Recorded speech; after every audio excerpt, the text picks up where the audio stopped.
और वो आवाज कैसी होती है? बैकग्राउंड में चलती हुई होती है, पीछे चलती है। जैसे अभी ये आवाज हुई ना, ऐसे कुछ बारीक आवाज जो है हमारे अंदर चलती रहती है हमेशा। अगर आप कान बंद कर लो तो थोड़ी देर के बाद वो आवाज आपको सुनाई देने लगेगी। कान अगर आप बंद कर लो तो पहले तो भक भक भक भक करके आवाज आएगी, हमें लगेगा ये वायु की आवाज है। नहीं, यही भगवान है, यही भगवान का स्थूल स्वरूप है। भग से ही तो भगवान है। भग मतलब अग्नि, ये तत्व हमारे ही अंदर है सब। ये भग भग जो आवाज आती है ना, वो भी भगवान का ही स्वरूप है। और उसके अंदर एक गहरी आवाज होती है, एक पतली सी आवाज आपको सुनाई देगी, एकदम पतली सी आवाज, कान बंद करने के बाद। और वो आवाज आप जहां पर भी जाओगे आपके साथ आएगी। अभी भी वो आपके साथ है, आपके पास है, अभी भी वो आपके साथ है। किंतु हम बाकी कुछ सुन रहे होते हैं ना, तो वो आवाज दब जाती है। जैसे ही पूर्ण शांति होती है, एकदम कान बंद करो या फिर जो महसूस कर सके, तो वो आवाज अभी भी आपको आएगी, पतली सी बारीक सी ट्वीं ऐसी धुन चलती है पीछे। समझ में आ रहा है बात? कान बंद करके कभी देखना, अभी भी वो आवाज चल रही है। क्योंकि आप कुछ सुन रहे हो तो आपको सुनाई नहीं देगी, ध्यान से देखो तो सुनाई देगी। वो आवाज आप जहां पर भी जाओ आपके साथ आएगी हमेशा। आप आकाश में हो तो भी, जैसे मोबाइल की कॉर्ड लगाकर गाने मत सुनो, खाली कॉर्ड लगा के रख दो, तभी भी वो आवाज सुनाई देगी। गाने शुरू हो गए तो आवाज सुनाई नहीं देगी। ऐसे ही अगर डाल के बैठ जाए तो वो आवाज सुनाई देगी। चाहे आप आकाश में जाओ, हवा में जाओ, पानी में जाओ, धरती पर रहो, कहीं पर भी आप चले जाओ, वो आवाज आपके साथ आएगी। वो आवाज क्या है? वो ध्वनि क्या है? वो आप हो, वो आत्मा का रूप है। इसे नाद कहते हैं, अनहत नाद। षट चक्र होते हैं हमारे अंदर, मूलाधार चक्र, मणिपुर चक्र होता है ना, 7 चक्र होते हैं ना, उसमें से यहाँ का चक्र क्या होता है? अनहत। सभी जो साधनाएं हम करते हैं उसका उद्दिष्ट केवल अनहत नाद में पहुंचना होता है। चाहे आप योग करो, चाहे आप ज्ञान का मार्ग ले लो, चाहे आप भक्ति का मार्ग लो, सभी को एक ही जगह पे पहुंचना है, और वो है अनहत नाद। ये भगवान का स्वरूप है। और इसी नाद को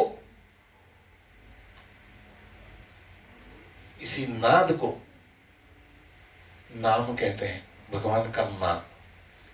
जैसे कल मैंने आपको उच्चारण करके बताया ना, ओम, ये जो बीच बीच में चलती है आवाज, इसी नाद को ध्वनि कहते हैं, और इसी ध्वनि को नाम कहते हैं, भगवान का नाम। इसी को अक्षर ब्रह्म कहा गया है। अक्षर, जिसका कभी भी क्षर नहीं होता, जिसका कभी भी नाश नहीं होता, वही है ये ध्वनि। इसीलिए सब संत कहते हैं कि नाम ही भगवान है। चाहे वो ओम नमः शिवाय जपो, श्री राम जय राम जपो, जो भी आप जपो, पहुंचेंगे एक ही जगह पर, अनहत नाद। और उस अनहत नाद का कोई स्वरूप नहीं होता। जो स्वरूप आप उसे दोगे वही आकार वो धारण कर लेगी। तो चाहे कृष्ण कहो या राम, वो अनहत नाद ही है। इसे सुनने की कोशिश करना, इससे एकाग्रता बढ़ेगी आपकी। आपका वो भी एक, वही आपका स्वरूप है। ये जब हम शांत होते हैं ना पूरी तरह से, तब वो ध्वनि सुनाई देती है, तब तक वो ध्वनि सुनाई नहीं देगी। तो जब कुछ नहीं था तब भी ये ध्वनि थी। इसी को नाम, इसी को ओंकार कहते हैं। अगर धीरे धीरे धीरे धीरे ये ध्वनि आप सुनने की कोशिश करोगे तो 1 महीने 2 महीने के अंदर या 1 साल के अंदर जितनी भी आपकी साधना है, आपको ओंकार की ध्वनि सुनाई देगी। अगर आप नाम जप करते हो तो धीरे धीरे ओंकार के जब तक आप पहुंचोगे। इसीलिए ध्वनि साधना, नाम साधना भगवान के सबसे नजदीक है। इसीलिए सभी संत कहते हैं कि बाकी कुछ नहीं आपसे हुआ तो मत कीजिए, किंतु नाम जप कीजिए। नाम जप करने से हम अनहत नाद में पहुंचते हैं, भगवान तक पहुंच जाते हैं। इसलिए सब संत नाम की बड़ाई करते हैं, नाम भगवान की बड़ाई करते हैं। नाम खाली नाम नहीं है, नाम भगवान है। जब कुछ नहीं था तब भी मैं था, तो मतलब तब भी ये ध्वनि थी। अब भगवान को लगा कि मैं तो अपने आप को देख नहीं पा रहा हूं, प्रकट करना चाहा भगवान ने खुद को। अब एक बात और समझ लो, भगवान ने कहा है कि मेरे अतिरिक्त स्थूल या सूक्ष्म या इन दोनों का कारण अज्ञान ये भी नहीं था। ये भी पहले श्लोक में आया है। तो मतलब मेरे अतिरिक्त और कुछ भी नहीं है, सिर्फ मैं ही मैं हूं, मैं ही मैं हूं, मैं ही मैं हूं। अगर कुछ निर्माण करना है प्रभु को तो कहां से करना होगा? खुद से ही करना होगा। तो भगवान ने सबसे पहले खुद से ही 3 गुणों का निर्माण कर दिया, सत्व, रज और तम। ये तो जानते हो, सत्वगुण, रजोगुण और तमोगुण। इन तीनों गुणों को जब ये निर्माण हो गए, प्रकट हो गए, इन तीनों को एक दूसरे में मिला दिया, क्षोभ कर दिया इनका। जैसे ही इनका क्षोभ हुआ तब कुल मिला के 20 पदार्थ प्रकट हुए। ध्यान से सुनो, 20 पदार्थ प्रकट हुए। कौन से? 5 कर्मेंद्रिय इनसे प्रकट हुए, कर्मेंद्रिय 5 इनसे प्रकट हुई, 5 ज्ञानेंद्रिय इनसे प्रकट हुई, 5 महाभूत इनसे प्रकट हुए और 5 इनके तन्मात्रा प्रकट हुए। ये 20 तत्व जो है वो इन त्रिगुणों में से एक दूसरे में मिला देने से प्रकट हो गए। अब ये 20 तत्व थोड़े जानते हैं, हम किससे बने हैं, भगवान किससे बने हैं, या शरीर ये किससे बना है? ये इन 20 तत्वों से बना है। कौन से 20 तत्व है? 5 ज्ञानेंद्रिय, जिन इंद्रियों से ज्ञान होता है उसे कहते हैं ज्ञानेंद्रिय। अब कौन कौन से इंद्रियों से हमें ज्ञान होता है? कान, नाक, आंख, जीभ और त्वचा, इनसे ज्ञान होता है ना हमें। जीभ पर मिठाई रखी है या मिर्ची रखी है, ज्ञान होता है ना, होता है ना। क्या हम सुन रहे हैं, ज्ञान होता है ना। आंखों से क्या देख रहे हैं, ज्ञान होता है ना। आत्मा जो निर्गुण निराकार है, अगर उसे कुछ महसूस करना है, उसे कुछ, वो तो ज्ञानी ही है, किंतु उसे कुछ देखना है तो वो प्रकट होने के लिए इन इंद्रियों का उपयोग करती है। हालांकि उसे कोई जरूरत नहीं है, फिर भी उपयोग करना है तो इंद्रियों के द्वारा वो देखेगी, इंद्रियों के द्वारा वो सब चीज महसूस करेगी। तो 5 ज्ञानेंद्रिय क्या है? जिन इंद्रियों से ज्ञान होता है। कौन से इंद्रियों से ज्ञान होता है? आंख, कान, नाक, जीभ और त्वचा। कल की तरह बोर हो गए तो फिर मुझे कहना, मैं कथा में चला जाऊंगा। सुन रहे हो ना सब, ठीक है ना? हाँ। अब 5 ज्ञानेंद्रिय तो हो गई, अब 5 कर्मेंद्रिया है। कर्मेंद्रियों का मतलब क्या है? जिस इंद्रियों से हम कर्म करते हैं उन्हें कर्मेंद्रिया कहते हैं। कौन से कर्म है? कर्मेंद्रिय कौन से है? हाथ, पांव, उपस्थ पायु और वाणी। उपस्थ पायु का मतलब क्या है? जहां से हम दोनों तरह का मल त्याग देते हैं उसको उपस्थ पायु कहते हैं। और वाणी, वाणी भी कर्मेंद्रिय है। इस वाणी से अगर कर्म करो, किसी को गाली दो तो उसका फल मिलेगा, कर्मेंद्रिय है ना। तो ये हो गई 5 कर्मेंद्रिय, हाथ, पांव, उपस्थ पायु और वाणी। 5 ज्ञानेंद्रिय हो गई, 5 कर्मेंद्रिय हो गई। फिर 5 पंच महाभूतों की निर्मिति हुई। पंच महाभूत क्या है? पृथ्वी, जल, आकाश, वायु, अग्नि। ये हो गई पंच महाभूत। और इनके तन्मात्रा है। तन्मात्रा क्या है? शब्द, स्पर्श, रूप, रस और गंध। ये बात समझ में आ गई? कितने हो गए टोटल?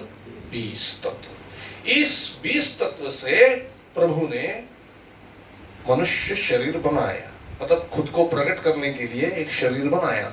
कर्मेंद्रिय डाल दी उसमें, आंख, कान, नाक, मुंह, सब सब सब तैयार कर दिया प्रभु ने। और पृथ्वी रूपी अंडे में वो शरीर था। इतने तत्व प्रकट कर देने पर भी वो शरीर हिल नहीं सकता था, डुल नहीं सकता था, बोल नहीं सकता था, कुछ कर नहीं सकता था।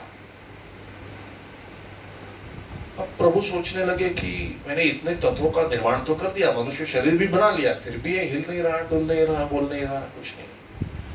तब प्रभु को लगा कि ये तो जड़ तत्व हैं, कर्मेंद्रिया, ज्ञानेंद्रिया, पंचमहाभूत और उनके तन्मात्रा, ये तो जड़ तत्व हैं, मुझे कुछ सूक्ष्म तत्व डालने होंगे।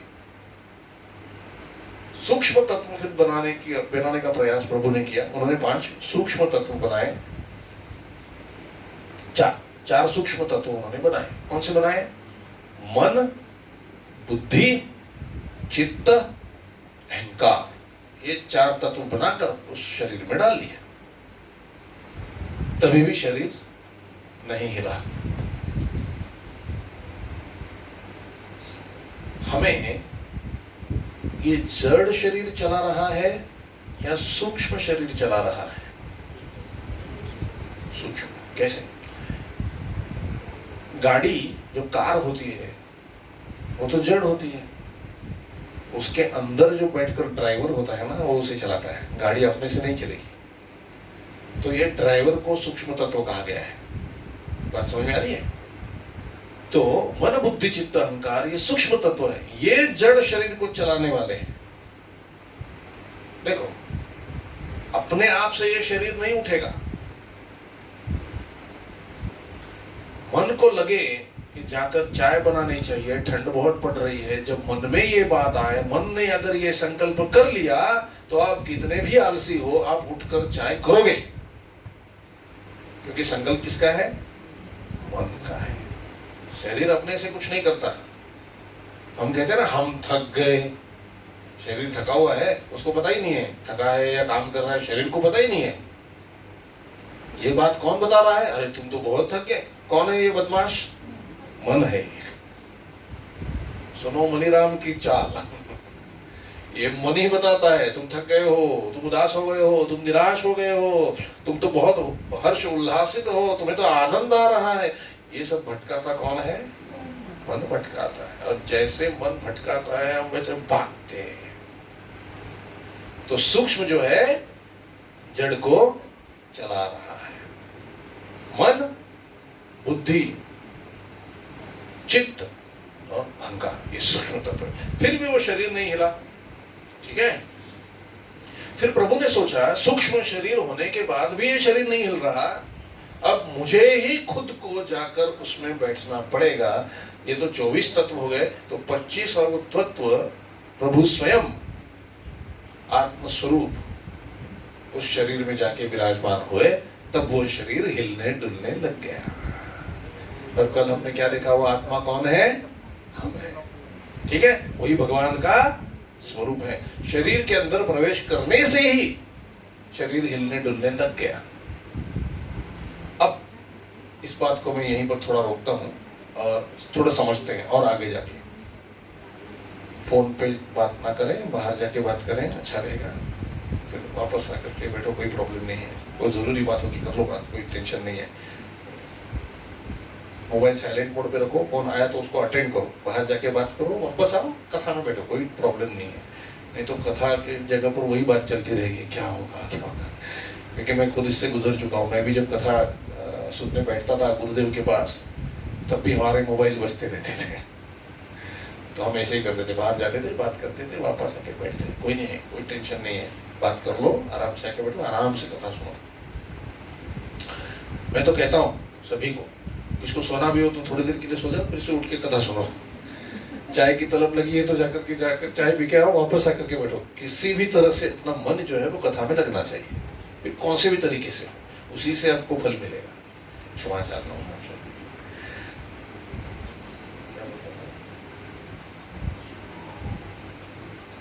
सूक्ष्म तत्व जड़ शरीर को चलाता है।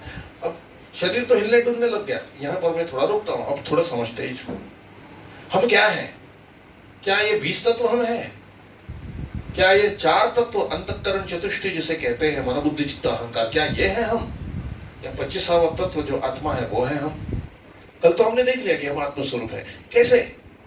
ये जड़ शरीर ना हिल सकता है ना डुल सकता है, अपने से ये खुद कोई कार्य नहीं करेगा, ये पड़ा हुआ होगा। इसीलिए उसे जड़ कहते हैं, उसे पार्थिव कहते हैं।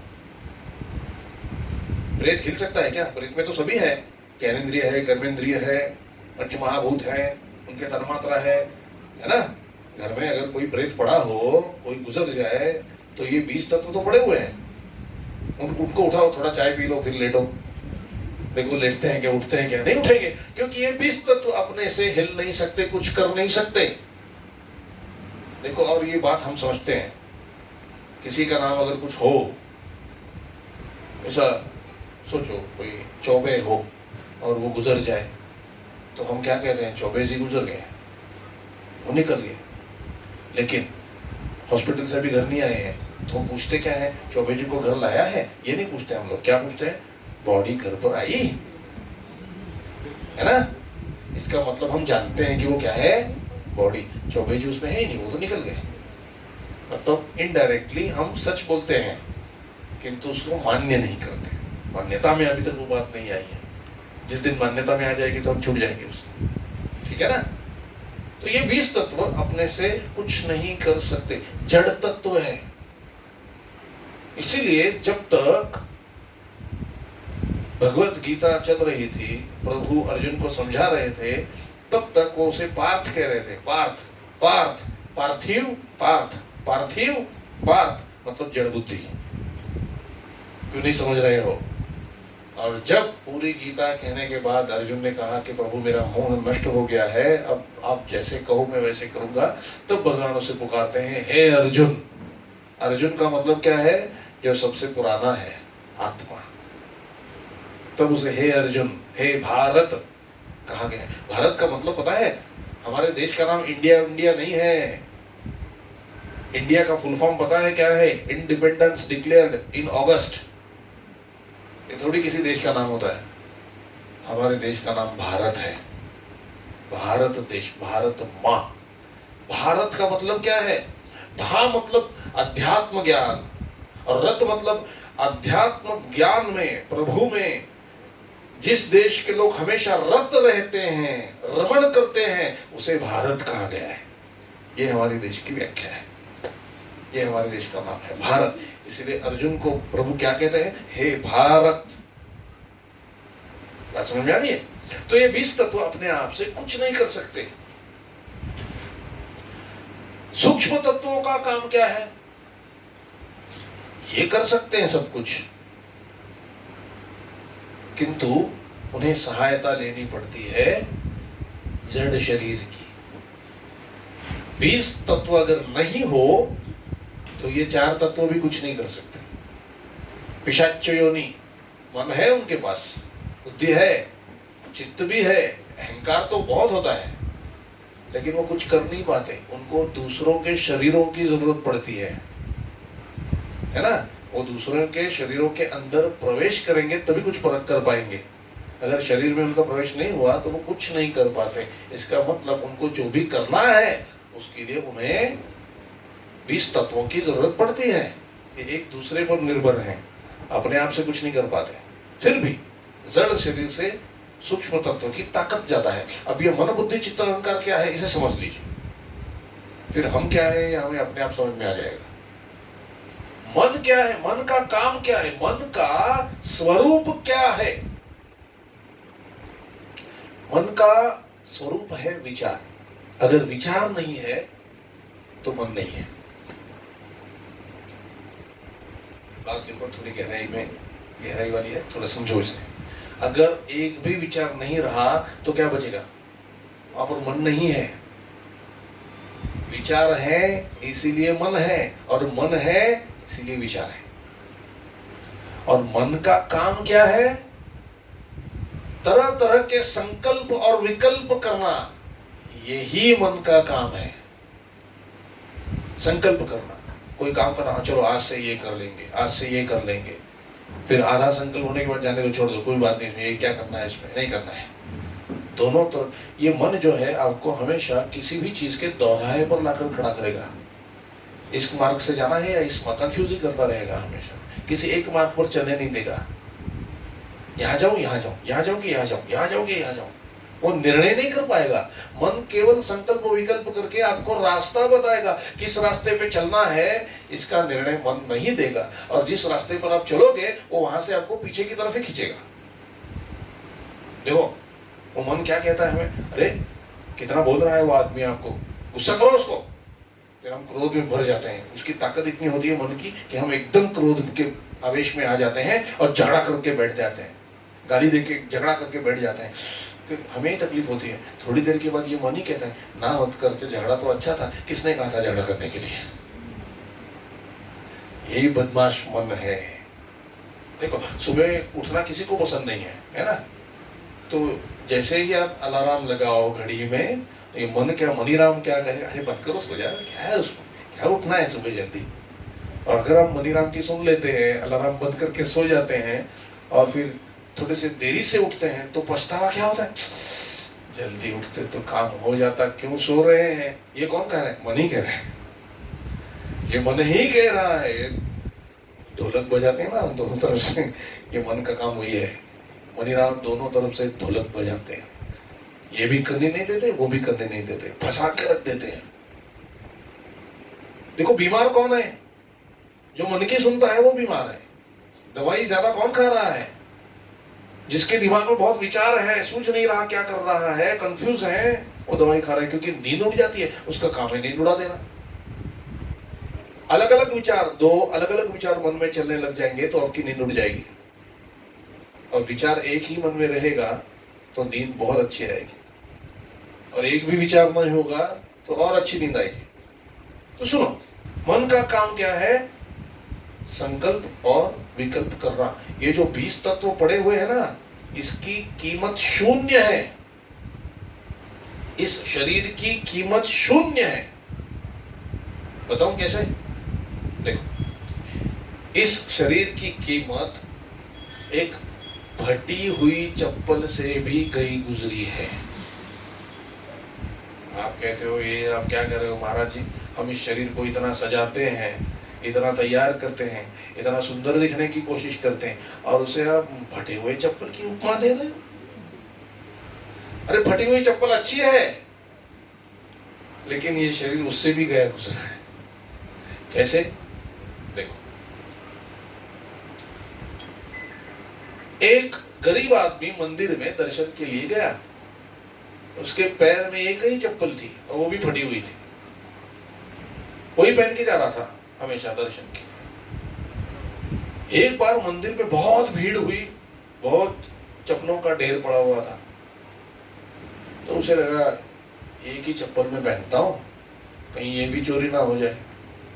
तो मंदिर के सामने जो घर था, उस घर में वो गया आदमी, और उसने कहा कि आपसे एक विनती है,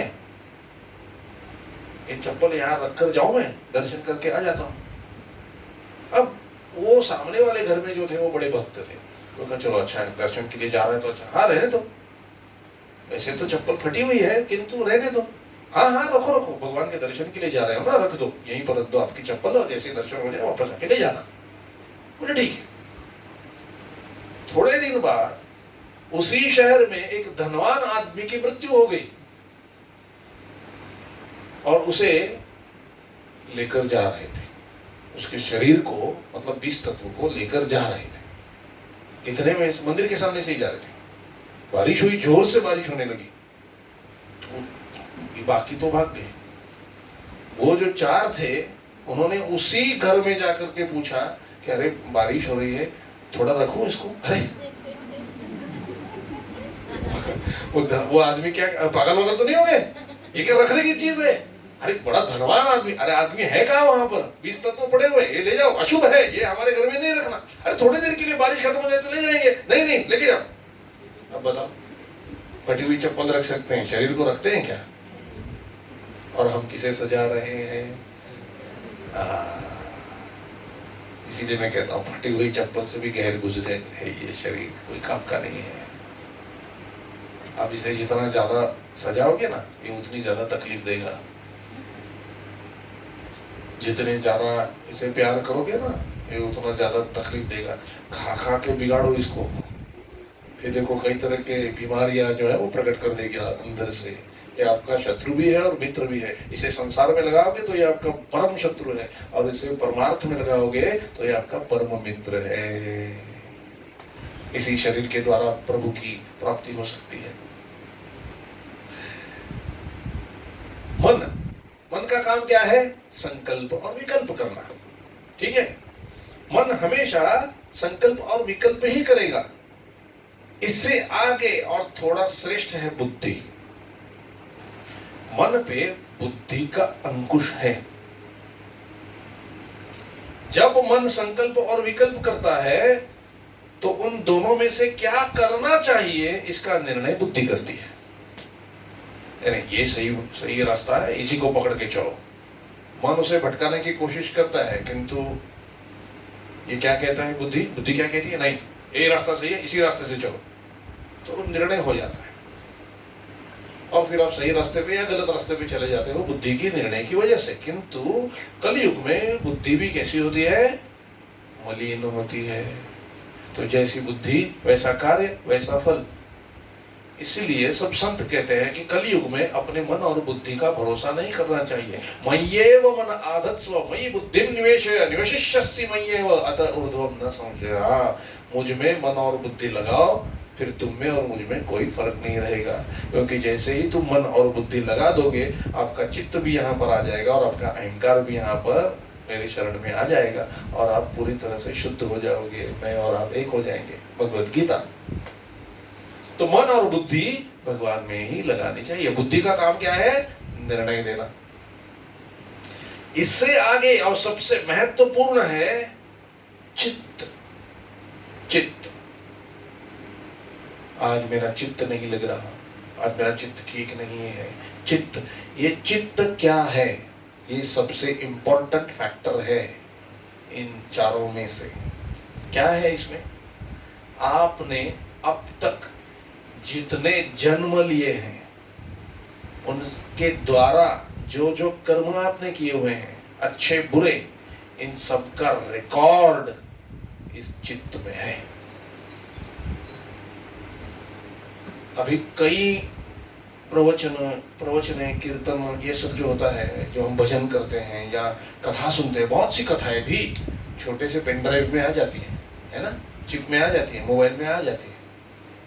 ऐसे ही हमारे सब जन्मों के कर्मों का हिसाब छोटे से चिप में, चित्त में बैठा हुआ है। और उस चित्त में क्या है किसी को कुछ पता नहीं चलता, क्योंकि वो गुप्त है। चित्त गुप्त, इसी को चित्रगुप्त कहा गया है। बात आ रही समझ में? यही चित्रगुप्त है, क्योंकि इसी में सब पड़ा हुआ है। और अंतिमति सा गति, आपका अगला जन्म क्या होने वाला है वो इसी चित्त के फाइल में पड़ा हुआ है। और आपको स्मरण भी वैसे ही होगा जैसे चित्त में पड़ा हुआ है। अंतिम स्मरण आपको वैसे ही होगा, और इनमें से एक भी स्मरण हो गया आपको तो अगला जन्म आपको वैसे मिलेगा। पूरा रिकॉर्ड पड़ा हुआ है। इसलिए साधु संत चित्त पढ़ते हैं, वो आपका मन नहीं पढ़ते, वो चित्त देखते हैं, और वो उनको पता चल जाता है अगले जन्म में कहाँ जन्म लेने वाला है।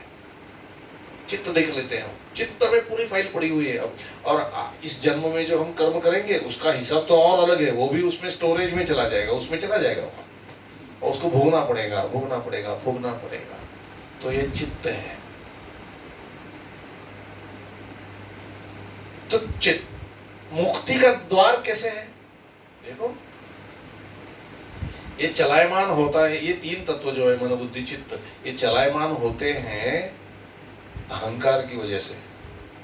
क्योंकि मैं हूं तो कर्म करूंगा, अगर मैं हूं ही नहीं तो सिर्फ जो है उसको भोगूंगा, है ना।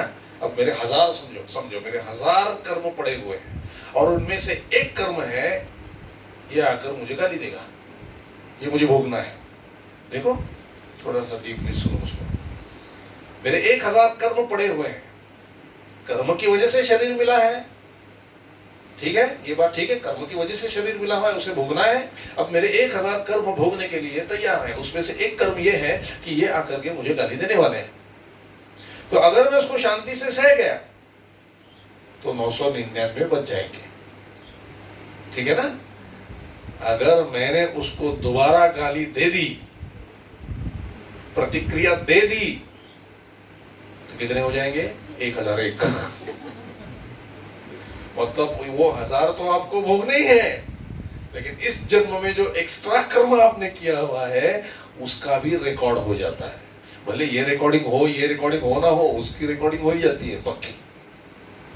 तो वो आपको बढ़ता जाएगा। फिर इस तरह से हमको पुनरपि जननम पुनरपि मरणम पुनरपि जननी जठरे शयनम, ये चलता ही रहता है, चलता ही रहता है, चलता ही रहता है।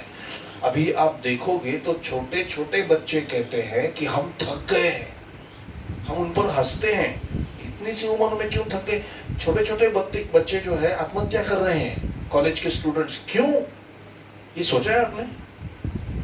ऐसा क्यों है? सत्ययुग से लेकर कलयुग तक इस आत्मा ने कर्म के चक्कर में फंसे हुए इतने जन्म ले लिए हैं और इतने भोग भोग लिए हैं कि अब वो थक गए हैं। ये वजह है कि वो सहन नहीं कर पाते, थोड़ी भी बात सहन नहीं कर पाते हो। इसका मतलब समझो कि उसके कर्म कितने ज्यादा है। वो कर्म के चक्कर में ऐसे पड़ गए हैं कि यहां से बाहर कैसे निकलना है उनको पता ही नहीं है, और करने कुछ जाते हो कुछ और जाता है। बात समझ में आ रही है? दिखने के लिए तो छोटे दिख रहे हैं, किंतु वो तो अर्जुन है ना, पुरानी आत्मा है ना, वो पुरानी आत्मा है। न जाने कौन कौन से जन्म लेकर यहां पर हमारे पास आई है। अब हम उसे अपना मान बैठे हैं। जिसे अपना मानना चाहिए उसे मानते नहीं है, और जो अपना है नहीं उसे अपना माने बैठे हुए हैं। बात सही है ना? किसी कर्मवश उस आत्मा ने आपके घर में जन्म ले लिया है, आपके द्वारा आप उसको जन्म देने के लिए निमित्त बने हुए हो। वो आपका बेटा या आपकी बेटी नहीं है। आप उसे जन्म देने के लिए निमित्त बने हुए हो, वो केवल भगवान का अंश है। ये सच्चाई आप स्वीकारते नहीं हो और इसी की वजह से आप दुखी हो। मेरा बच्चा होकर मुझसे ऐसी बात करता है। अरे तुम्हारा है ही नहीं, नहीं तो बात नहीं करता ऐसे।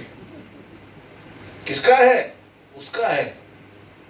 उसे केवल पालन पोषण की जवाबदारी जो है, जिम्मेदारी जो है, वो हमें सौंप दी गई है। हमें सिर्फ वही करना है।